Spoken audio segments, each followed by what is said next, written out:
پاکستان میں ایک دفعہ پھر دہشت گردی کے لہر میں اضافہ ہوا ہے، جس کی وجہ سے بے گناہ لوگوں کی جانیں ضائع ہو رہی ہیں، جن میں سے ایک رقیہ نجف بھی ہے۔ پشاور کے انسٹیٹیوٹ آف نرسنگ سائنس میں زیر تعلیم رقیہ نرسنگ میں اپنا MS مکمل کرنے کے بعد آبائی علاقہ پارچینار میں ہی خدمات سرانجام دینا چاہتی تھی۔ ان کے اساتذہ کے مطابق وہ انتہائی قابل طالبہ تھیں، جو مریضوں کی مدد کے لیے ہر وقت دستیاب رہتی تھی۔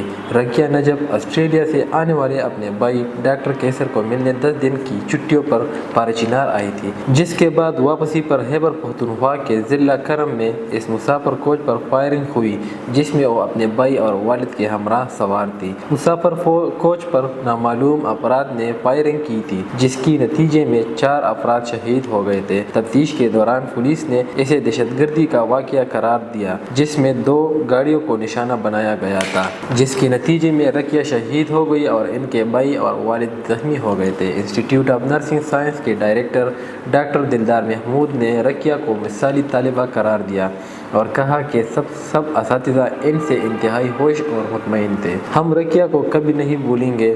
ماریہ بشرا کے بقول رقیہ کے والد کہتے تھے کہ آپ نے ایسا کچھ کرنا ہے کہ جس پر ہمارا علاقہ اور ہم سب آپ پر فخر کر سکیں، اور ان کا کہنا تھا کہ رقیہ نے بہت کم عمر پائی تھی، مگر اپنی زندگی میں لمبی چوڑی منصوبہ بندی کر رکھی تھی۔ اگر زندگی اس کو مہلت دیتی تو یقین کریں وہ انسانیت کی بہت خدمت کرتی۔